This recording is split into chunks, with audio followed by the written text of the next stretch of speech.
Yes, hello everyone, welcome back to WD18, the Watford fan channel. Welcome to another video, a video that I have to admit I didn't expect to make. There's been rumours surrounding Ben Wilmot since really he hasn't been getting in the team that he'd maybe potentially go to Swansea, whether he'd get a new contract. But from what we're reading, he's off to Stoke City. A deal worth in the region of £2 million, set to be a 4-year deal. I think he's completing his medical today and an announcement is expected imminently, so at any time during the time we're recording. So we're going to be discussing that today. We're going to be discussing Emmanuel Dennis, who signed for Watford from Club Bruges, and also some rumours coming out from the Bulgarian media that Mark Navarro, Tom Deli-Bashiru and Stipe Perica could all be potentially moving on to CSK Sofia, with Cristiano Giretta having a connection between the two clubs. But Sam, first off, mate, how are you? And number two, how are you feeling after the Wilmot rumours? Yeah, I'm good. I've just been enjoying the Euros, to be honest with you. Dan Backman, massive shout out to him as well. Getting through to the last 16, clean sheet the other day. Except for a small mistake against North Macedonia, he's had a really good tournament on the whole. So good signs for next season in terms of him playing in goal for us. And the Ben Wilmot news really caught me off guard. I really wasn't expecting it. It's a move that disappoints me, but it's a move that I can understand at the same time. I feel like it's a move that will benefit Ben Wilmot more for him than it will for Watford. Yeah, I was expecting him perhaps to go out on loan, but I'm surprised it's happened so quickly in the window that he is moving on. Yeah, no, absolutely.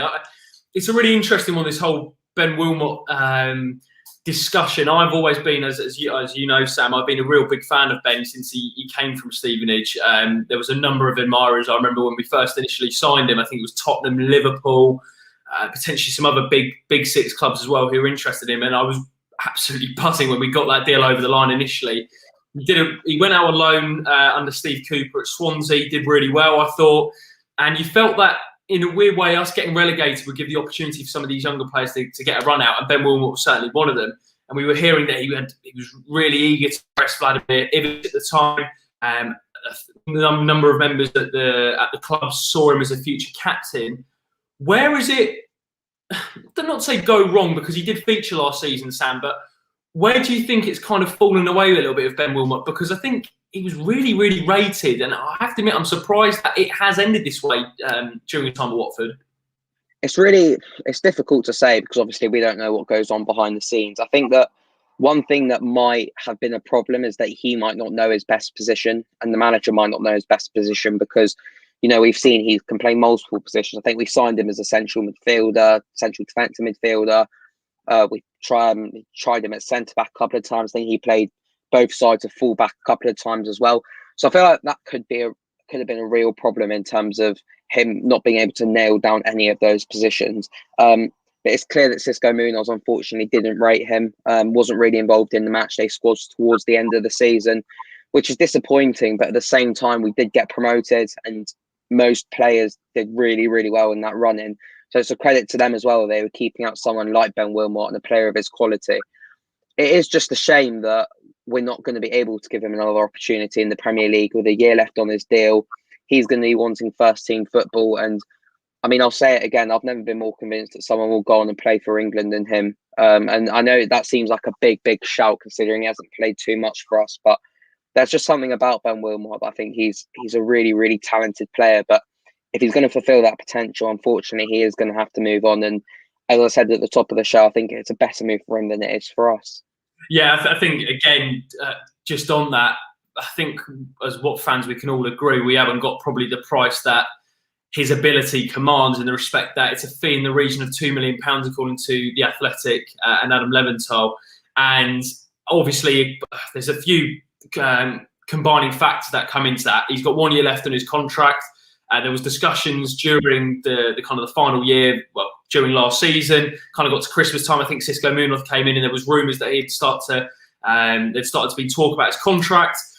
It also doesn't help that he's really gone down the pecking order at Watford, Sam. And I think it was the last game of the season where we all expected him to get a run out, at least on the bench anyway. And Akraf Lazar and Mark Navarro were picked ahead of him. And I think it was pretty clear that Ben was frustrated because there was a number of tweets he liked where people were saying, well, the hashtag free Wilmot. That was circulating, wasn't it, for a little bit. what price should we have got for him, do you think? Let's just assume that he didn't have 1 year left in his contract. What price do you think he really commands, and how far off are Watford from his actual valuation, do you think? It's really difficult because with a year left on his contract, it was either sell him now or wait a year, and either he'll sign a new deal hoping that he'd get some minutes in the Premier League, which was unlikely, or you let him go for free. So I feel like we were backed into a corner. Whatever the best offer was, we had to sell, which is why, to be honest, I'm surprised he's gone so early in the window, because it looks like we probably accepted the first offer that came in. Don't know that for sure, but that's what it looks like. Bear in mind as well, it's a COVID market still. It's a player that we have to sell now, as I said, because his contract's up.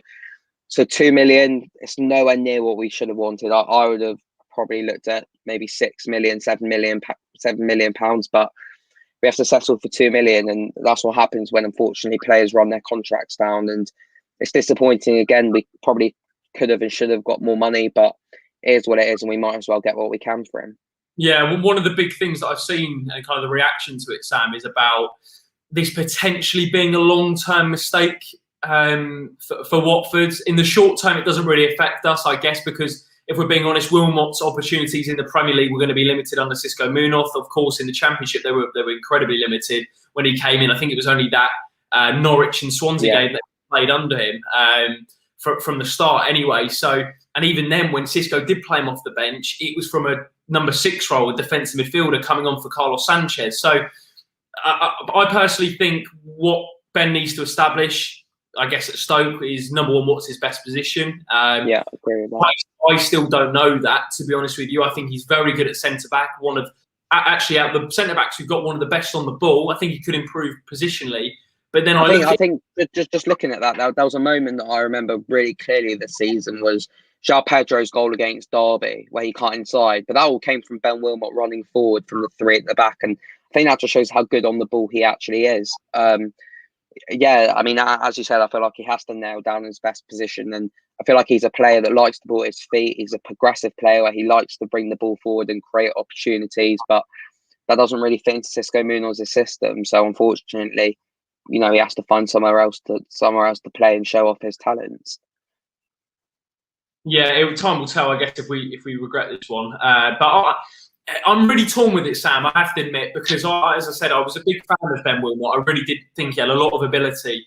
But I just think if he's got 1 year left in his contract, he needs to be playing first team regular football. He's part of the England under-21 setup. All the factors are there that he probably had to move on. So, despite you maybe not being a fan of it, or I know you really rated Wilmot, do you understand why this has happened and why this is the ultimate conclusion with this whole situation? I understand why it's happened from his perspective. I understand that he wants first team football and he wants to go and prove himself and secure a Premier League move further down the line, or secure an England cap, that sort of thing. I just hope that perhaps we learn from this sort of situation, that when we've got a promising youngster, regardless of who the manager is, it's about making sure they're on long-term contracts. I know it's probably easier said than done, but long-term contracts where we're not letting them go for cheap fees like this, because in any other, if we got rid of Ben Wilmot this time last year, probably that fee would be doubled, tripled to maybe 4 to 6 million quid. So I hope we learn from it. It's disappointing. It's frustrating. I think a lot of fans are disappointed by the move, but it is what it is. And football moves on quickly. There's no room for sentiment. And we wish Ben all the best in his career. Yeah, absolutely well said, mate. Yeah, we wish Ben all the best. I think it's just one of those situations where I think his situation probably could have been dealt with a little bit better. And I guess when you do get promotion, when you're pushing for promotion, you do have to make sacrifices. And in this instant, it was Ben who had to kind of step aside and let the likes of the Kong and Sierralta, who has been absolutely fantastic for Watford. Both of those two centre-backs have been brilliant. He's had to step aside and play more of a back seat. But I guess the bigger question, Sam, now the fact that Ben Wilmot he's off to Stoke City. Where does that leave the centre-back situation? Of course, we brought in Matty Pollock, who is almost the next Ben Wilmot in the respect that it's a young English player who's come from a League Two club. We're looking to kind of maybe bed him in. I'd imagine he'll probably go out on loan this summer for the season. Where does this leave the centre-back situation, do you think? That's a difficult one, because it depends on who comes and goes. It wouldn't shock me if Craig Cathcart leaves this summer. It wouldn't shock me if Kabasele went and looked for first team football. I think we got a good core in there in terms of Sierralta and Troost-Ekong. And then it's about really who stays from that point. I'd say we probably need to have 3 backup centre backs, whether that be Cathcart, Kabasele plus one other. Remains to be seen on how many more we're going to need, but probably we will need, as I said, at least 3 defenders to cover for Troost-Ekong and Sierralta, whether those 2 start or not. But yeah, probably we will need another centre half in there, and it'll be interesting to see who comes in. Yeah, absolutely, mate. Right, moving on to, well, actually, before we do move on, if you do enjoy the stream, please do leave a like. Don't forget to subscribe to WD18. Thank you for all the support with the videos recently. We've got plenty more content coming up. Keep or sell. Look out for that later in the week. That should be dropping. Of course, there's been quite a few. Well, there's been a bit of activity, hasn't there, Sam? So I think there's a couple of decisions that will be already be made for me. But I think some departments, particularly in the striker area, will be an interesting. What would you, out of interest, if you'd done this keep or sell this time last week, and Ben Wilmot's name was on the list, what have you said? What would you have said for him? I would loaned.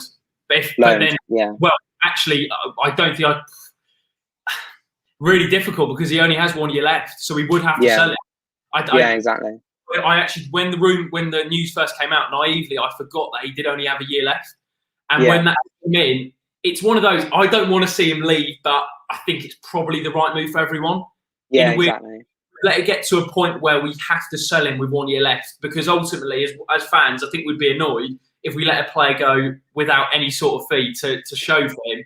So I think, Sam, I probably would have had to sell him as well. But yeah, no, there's been quite a few, and actually moving on to the next kind of discussion, Sam, is Emmanuel Dennis, who signed from Club Brugge. Now, I have to admit, I hadn't seen a lot of Dennis when he was at Club Brugge. There was obviously those moments against Manchester United, Real Madrid, the famous one against. Can't wait to see that at the Vic next season as well. in front of the referee. What was your reaction to it, mate? Have you seen a lot of him, or is it one that kind of surprised you? I was so thrown off by it. I mean, the only thing I've heard of him, all my mates text me going, "Oh, this guy's amazing on FIFA," and I just thought we've seen this at Watford before, and it doesn't end well. I remember we signed when we first came up last time, Victor Ibarbo, and apparently he was the most unbelievable player on FIFA, and he was absolutely awful and played about twice for us. So I hope he's a bit better than. What a player. Oh, what a player. Yeah, I hope he's a bit better than that. But again, it really threw me off. I was just sat there and scrolling through Twitter, and we just seemed to announce him out of completely nowhere. And a lot of fans seem to be thrown off by the deal. And I mean, if a striker, it's understandable that a striker's come in. Really happy about that. I mean, we'll touch on Stipe Peritza, who looks like he's closer to the exit door now. But yeah, whether he's our starting striker remains to be seen. And I think it is a good move. It seems that if he can fix his attitude problems, then he'll be a really, really good signing for us. Really promising player. He's rapid. He can run in behind. He seems to have strength, and he's a finisher. So it seems to be a really, really smart and good move for Watford. Yeah, it's an interesting one that, as you say, caught me off guard when it was announced with Emmanuel Dennis signing from Club Brugge. He was on loan last season at Cologne in Germany. Only made 9 league appearances. I think they just avoided relegation. But I think it was really well described by Adam Leventhal, a calculated gamble, Sam. You mentioned the attitude problems, and there has been some stories, kind of Jose Holebas-esque in that respect. Yeah. It reminds me a lot of Jose, the story of him refusing to get on the club coach because someone was sat in his seat. Reminds me, as I've heard a tweet up about this, reminds me of Jose Holebas walked into the canteen and there were some crumbs on his seat. Instead of asking someone to clear up the seat, he just chucked the chair across the room. So very much reminds me of that. I mean, if he's anything close to the cult hero that Holebas was, I think we're in for a really good player.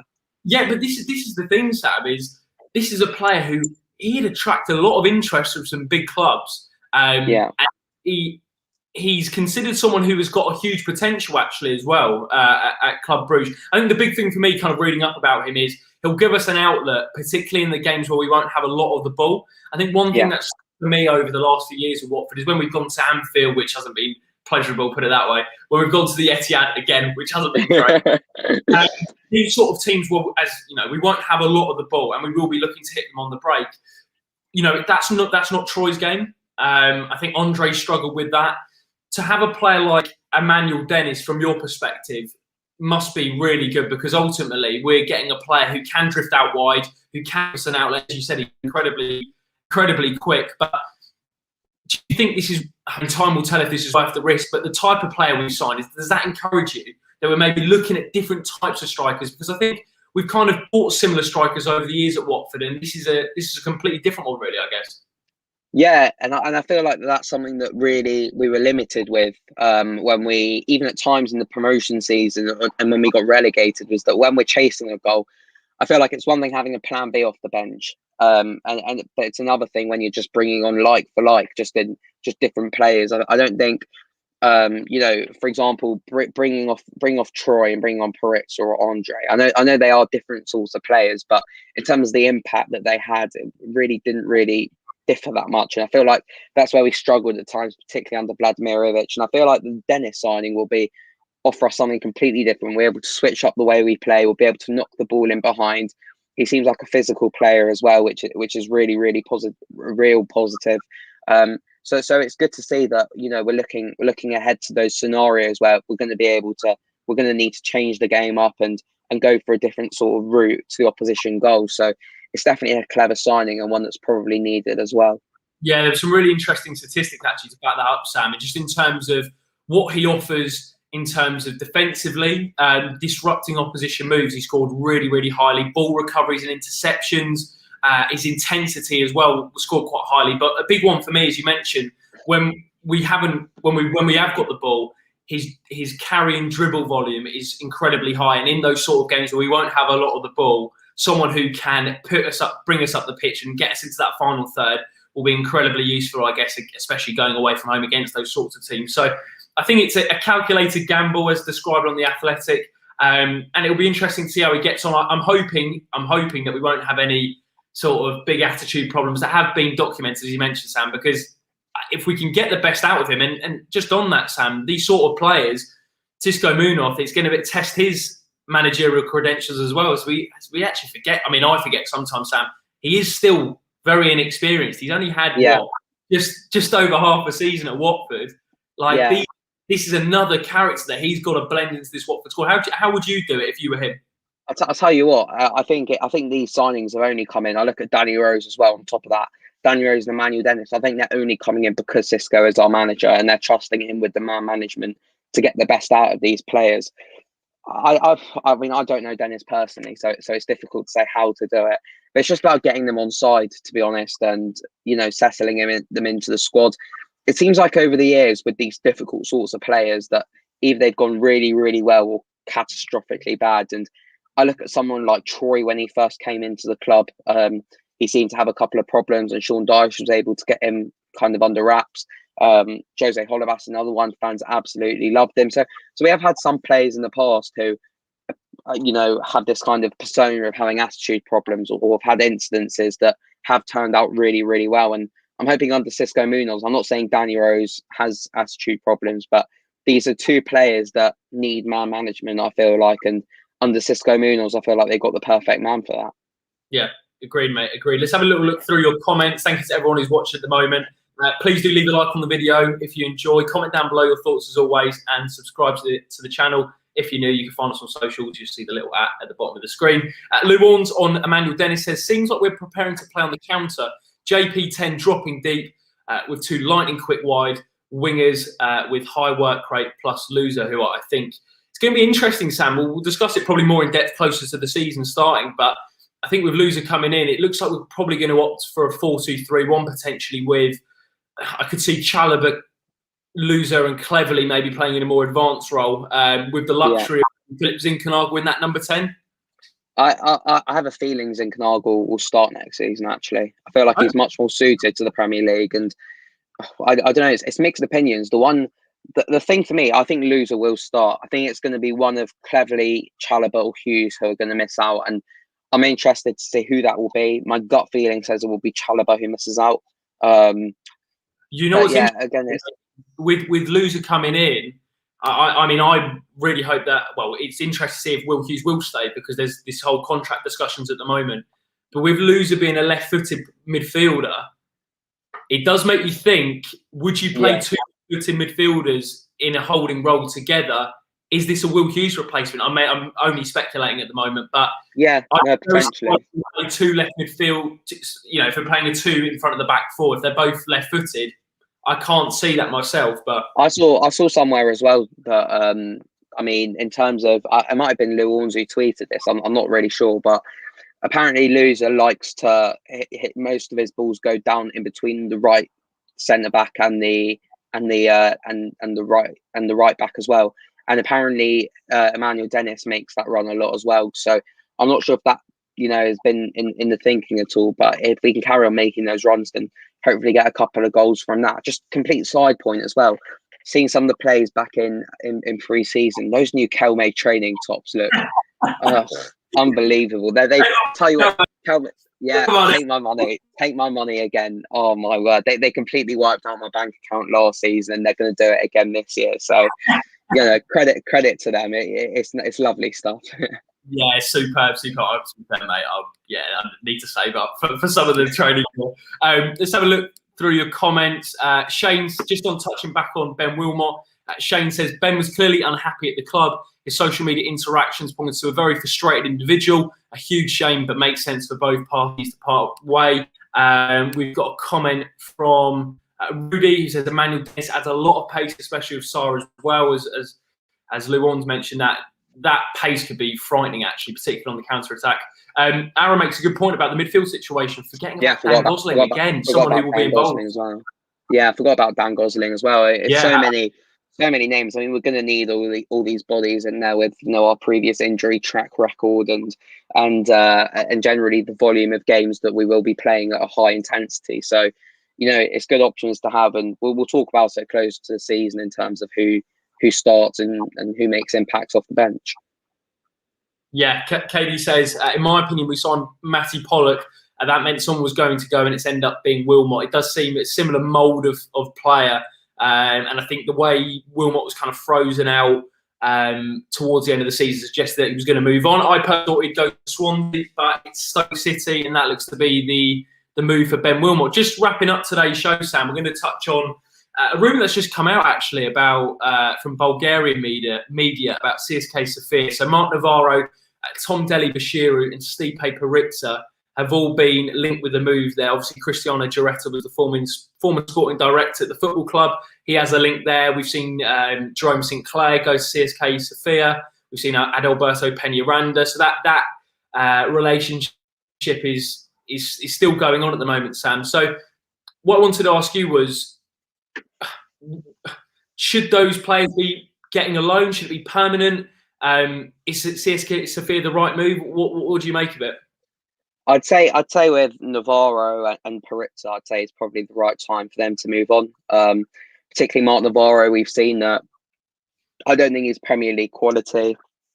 Been a good servant for the last 3 or 4 years for us while he's been at the club, but I don't think he's good enough. It's shown in the Championship a couple of times, and Perica, I feel slightly sorry for him, but he's not really going to get a look in under Cisco.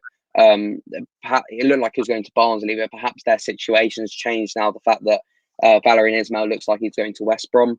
Tom Deli-Bashiru, it's a difficult one with him because I think on loan would be the best thing. Recovering from injury, I think he's a really, really good talent and someone that we need to be keeping hold of for the future. It's a difficult one because I don't know enough about CSK Sofia as well. But probably a loan for him. They played the Europa League last year. Yeah, and they had Jerome St. Clair and Peñaranda. So it might be a good place for him to go out on loan. But as long as we don't sell him, I think it's probably a good move for him. Yeah, agree, mate. I'm adamant that we don't sell Tom Deli-Bashiru. I think the guy is such a talent. I think it might just be a case of whether is CSK Sofia the right move for him. I mean, I personally would like to see him get maybe a full season in the Championship. Now, it'll be difficult, I guess, for clubs to take that risk on him because of the injury that he sustained. He was out for months, and it's going to take time for him to come back in. But the recovery's gone well. He's back in Watford training, and I can't wait to see him back out there. I'm a massive fan of TDB. What a guy! But yeah, it'll be interesting to see what happens there. I mean, I agree with you. I think we should sell Mark Navarro permanently. I think we should probably sell Stipe Perica. I don't think we should sell Tom Deli-Bashiru under any circumstances, really. I think a loan would probably do him best, where he can get some games, get games under his belt. Whether that's CSK Sofia, I'm not too sure. Let us know in the comment section below what you make of it, guys. But I mean, Sam, I'm on Deli Bashiru. I think a championship loan would probably make the most sense. Do you think? Yeah, probably. I think I would say so. I'd say probably the intensity might be too quick in terms of him returning from such an injury like that and a year off. Probably a league abroad where the tempo will be slower, perhaps less physical than the Championship, which is where Sofia might suit him better, or maybe Udinese on loan. I could see him going as well. So yeah, I mean, definitely a loan move for Tom Daly, I think will happen, and I just hope we don't sell him. Yeah, agreed. Big talent. Ewan's TV says, not selling TDB, surely a big injury to recover from, but a huge talent. Absolutely agree with that. That's pretty much everything going on at Watford at the moment. It looks like Ben Wilmot's off to Stoke. He's having his medical. He had it yesterday anyway. I think it's announced very, very shortly. So look out for that. Think it's probably just to wrap up, Sam, on Ben Wilmot. Probably the last time we'll mention him on the channel. Big talent, didn't work out at Watford for whatever reason, but he did show glimpses of how good he can be. But I think again, it's just a case of finding his best position, playing regular football. And you're still adamant that he'll play for England. I'm adamant by it. I think he will play for England. I think he'll go and have a fantastic career. I don't think any Watford fan will have any hard feeling towards Ben Wilmot. If he comes back to the Vic, I'm sure he'll get a good reception. Genuinely wish him all the best in his career, except for when he plays against Watford, whenever that may be. And I hope to see him do well. Yeah, absolutely, mate. I completely agree. Wish Ben all the best at Stoke City. Think it's just probably the right move for all parties. But yeah, all the best to Ben. Let us know what you think of the deal down in the comment section below and what you made of the video today. We'd love to hear your thoughts. We always read through the comments. Plenty more content here on WD18. We've got the Keep or Sell video coming up. We've got plenty more. Obviously, the kit, I'd imagine, will be released at some point in the near future. Sam will probably do a video dedicated to the training kit. We'll have a video with Shane. We'll have a video with Shane coming up as well. If I'm getting one for the training kits, we need Shane analysing Sky's new pundits for the Premier League next season. No Don Goodman. Were you watching? I can't remember what game it was the other week. It might have been Wales, and it just Don Goodman turned up on the commentary for about 2 minutes because it just cut out. It was this random thing, and I sent a message over to Shane straight away when that happened. It was class. Love it, Goodman. You know, mentioning our draw against Coventry at every single possible moment. So I remember, literally every time, wasn't it? It doesn't matter. We played pretty well, to be fair. We did play very well towards the end of the season. Yeah. So we managed to bring it up regardless. But plenty more content here on WD18. Make sure you do subscribe to the channel if you're new. Thank you for all the support recently. We'll see you very soon. And yeah, take care.